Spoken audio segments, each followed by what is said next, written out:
All right, everybody. Thanks for joining in. This episode, we are delving into one of my favorite topics, and we've covered a few Empire Pictures movies in the past on here. And for those of you that have paid attention to us for any amount of time, you know that I personally am a huge fan of Charles Band and Empire. I almost said Empire Records, but Empire Pictures and Full Moon Entertainment and Full Moon Pictures and all of that stuff. And we are talking about a movie from way back in the, I think, probably the best decade ever in film history. And this goes back to our 1984 episode. Doesn't matter if you're just talking about horror movie. I think it's encompasses everything when it comes to movies in the 80s. But we are talking about 1988's Ghoulies II. One of my absolute favorite beer and popcorn films. It's kind of funny because, we go back to the 80s and bring back all those films that we've seen and grew up with. And Ghoulies, the franchise itself, I never saw any of them, I don't think, back in the day.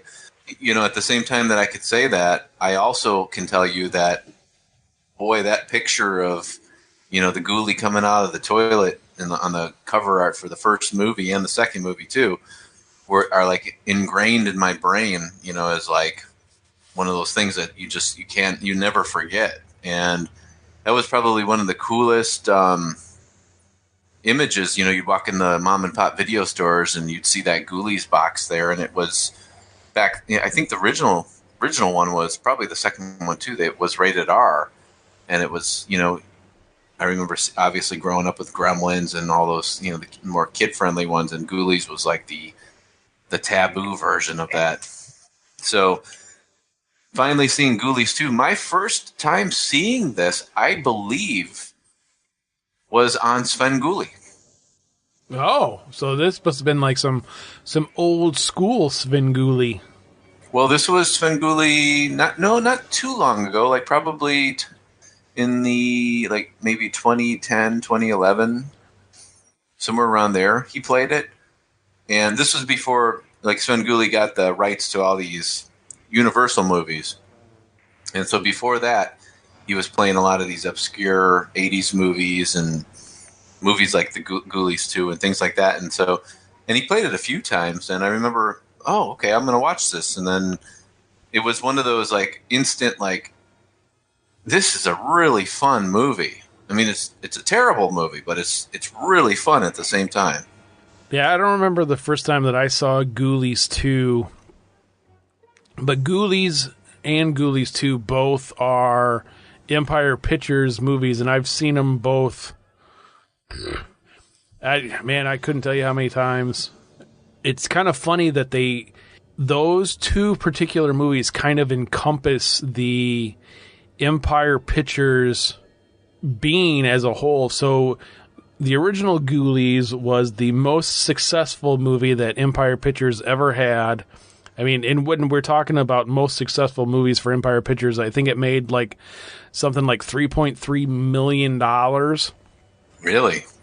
But back in like the mid 80s, that was a ton of money, especially for a small time movie company. And so what does Charles Band do with all of that money? Like any well-rounded, real thoughtful movie production company owner does? Yep, he blows it all on a studio, like this castle thing in Italy. And then a couple years later, Empire Pictures is going broke. And it turns out that Ghoulies 2, they sold the rights to this movie to kind of help save Empire Records. Or I knew I was going to do it eventually. Save Empire Pictures, but it didn't end up working out. But they sold the rights to Ghoulies, so this was the last movie that Charles Band had anything to do with. That's okay. And then I think Vestron ended up with the rights to it. Yeah, I never saw Ghoulies 3 or Ghoulies 4. Yeah, I don't know. I can't remember if I don't remember if I ever did or not. I remember like one of them had like a kind of like a woman dressed in leather on the cover, but I don't remember if I ever saw that. I think that was Ghoulies 4. Actually, Ghoulies 4, there's a lot of hate for that film because they're not using the puppets for that. They actually use people of small stature in costumes, and it's like a completely different thing. It's not even remote. Oh. Yeah, and it looks like kind of like the Garbage Pail Kid movie. Like that's kind of the direction they went with that, and yeah, it's a whole different thing. Ghoulies 3, the one where they go to college, I guess that one was the first time that they actually speak, and that one I haven't seen yet either. So that's kind of on my list of things Ghoulies films to see. You know, that's my bucket list, you could say. After you retire and don't have any restrictions on time at all. Oh, here I can finally get caught up on these Ghoulies movies. But I will say I saw Ghoulies 2 first, and then I did go back and watch the first one, and I don't remember the first one very, very well. I think I saw it once or twice, but I remember being very, very bored with it. It just did not do it for me. It was like, this movie just drags on. Whereas Ghoulies 2 is just like from beginning to end, it's just nothing but it's a fun creature film, you know. Oh. I really enjoyed it. So, I mean, basically the story, it doesn't connect to the original one really. It's just about this carnival, and there's this like a fun house type thing, but it's called Satan's Den, and it's basically like you walk through it and you see all these horrible things and whatever, and and then you leave, that kind of thing. You pay a ticket pay some money to go in there, and it's apparently doing pretty poorly. Like they're not making any money, so this new corporate guy comes in to take over the carnival, and he's like basically saying that if you don't make a certain amount of money, we're going to get rid of your act. So Satan's Den is like probably like number one on the list of acts that he's trying to get rid of. And anyhow, these ghoulies, which we see in the beginning of the film, this guy is trying to kill them. He's got them in a sack, and they escape, and they end up killing this, like, I think he's a priest or something. They escape, and they jump onto the Satan's Den trailer, and then they become part of the funhouse, and everybody, so that actually people start going in droves because they see the ghoulies in there, and they think it's the most coolest thing in the world. It is kind of funny because they don't really explain ever, unless I completely missed it in this particular Ghoulies entry, where the ghoulies came from. Like, they just, like, all of a sudden are there. I understand that they're demons. So they somehow have been summoned up, like you see these, there's these scenes in the film where they basically, pull out the old occultic spells and what have you, little book that, like we've talked about, like with werewolf movies, where you go to the library and they've got here's the werewolf book. Here's what you do when you run into a werewolf, and what have you. So there's probably a book next to the werewolf book called Summoning Demons. Oh, here's what you do. Just draw a pentagram on the ground, and say a few things here, and we'll bring this up for you. Oh man, I completely drawn a blank on that. Maybe I blocked it out. So, well, they like in the film starts, they're already in existence. So I'm assuming they probably were already summoned up. And I know the first movie talked a lot about that they were, it was a kind of like a Satan's cult that were bringing them up. So this one, they're just kind of already up, and they're trying to be killed, or this priest guy is trying to kill them, and then they just escape, and then they get into this carnival. Yeah, that's why I was saying, because I was like, they're just there, and then they're dealing with them. Whereas in the first one, which to me, personally, the first one's a better movie. Really? Oh, yeah. I like the first one. Oh, yeah. I love the first one. I like this one, too, but the first one's great. But they have the first one, because, the first one kind of explains, like, they have this old house, and, they get into all this stuff, and then he summons these, the ghoulies, and then they come and do his bidding, and then, it's a whole thing. And then you get into this one, and you're like, Oh, like you're not even explaining at all. Like it's related to that one at all or nothing. Just like, oh, here we are at this carnival, and yep, we have all these ghoulie guys running around. Right. Yeah, I really enjoyed the carnival scenes. I always thought like the carnival is a great place to put a horror movie. And Funhouse, which isn't a great movie, is quite enjoyable just because it's at a carnival. And the same thing with this film. This is complete and total, absolute monster creature cheese. I mean, it doesn't even get any more cheesy than this film. I mean, there's basically you got these puppets. It's like 5 or 6 of them, and they go around causing havoc, and then they give each other high fives and all this crazy stuff, and then it's complete and total cheese. It's absolute cheese. It's a cheese fest from beginning to end. But every time you see these cheesy little rubber monsters up on the screen and with a switchblade knife, doing whatever they do, it's I don't know what it is. It's like, oh, this is pretty cool. This is fun. I'm enjoying this film. And I even like that. I like that magician guy too. He reminded me of kind of like a poor man's Peter Vincent.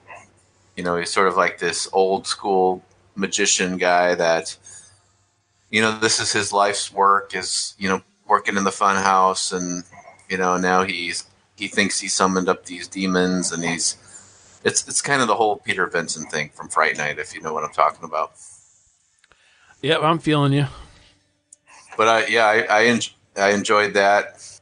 I even liked looking at the props like they have in the funhouse, like the Frankenstein's monster. That was kind of cool, and it's just kind of it's a neat environment to do a film like this. Do you remember when we were kids, and there would always be a carnival in the Kmart parking lot? Yes, I do. Yeah, I remember going to that when I was a kid, and... Did you see a ghoulie there? No, nothing like this ever happened there. Ever. Like, you watch all these movies with the carnival stuff happen, and you're like, man, I went to these shithole carnivals all the time when I was a kid, and none of this stuff ever happened to me. Right, exactly. Or never even heard about it happening, never was like, went back to school on Monday afterwards, and like everybody's like, oh, did you hear what happened to Tammy in the funhouse on Friday? That was crazy. Some demon guy come out and... Yeah, nothing ever happened like that. Yeah, they used to have carnivals all the time there. Yeah. Oh, back in the day, yeah, carnivals in the parking lot of the big box store. Absolutely. All right, so now I got a question for you, okay? Okay. Are you ready? Maybe. And I want you to I want you to really think this out. Before I know you might want to blurt out an answer instantly, but before you do, give yourself at least 3 to 5 seconds to process, think. So you're saying I'm going to have to do some editing here, is what you're saying? No, I just want you to think about it. I want you to think before you answer this, okay? All right. You ready?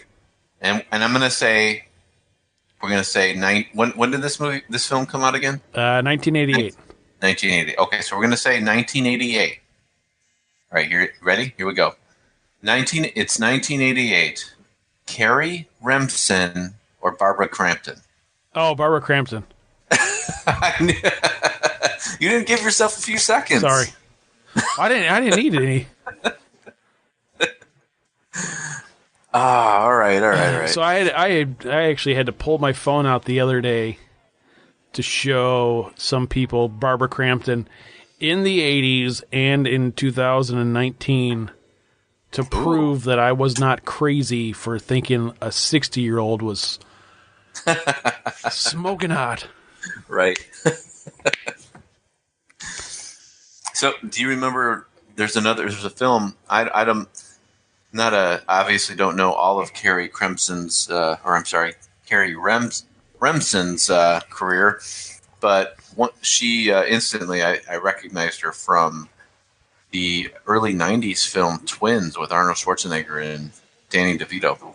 She played DeVito's girlfriend. Do you remember? Oh yeah, sure. So this was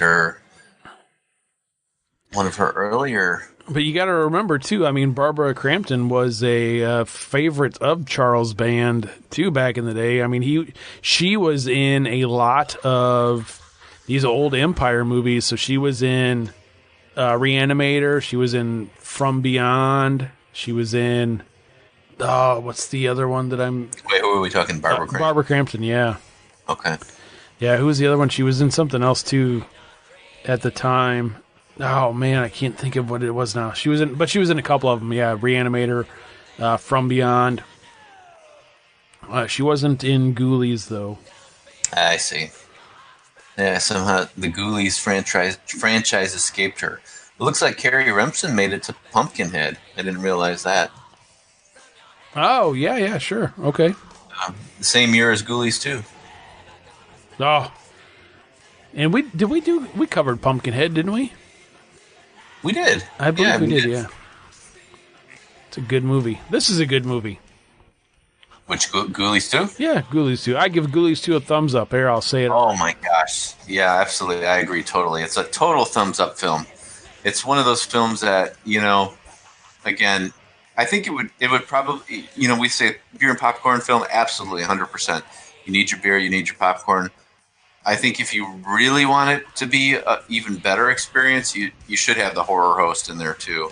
Because again, my Svengoolie viewing, there was he did like there was a song he did about Ghoulies. There were some skits he did about Ghoulies. He did all kinds of stuff to mix it in, and it made it a lot more fun.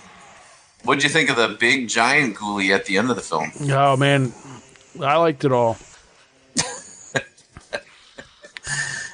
Yeah, you really can't beat Ghoulies 2. It's one of the, to me, that's like that one. Like I can picture that.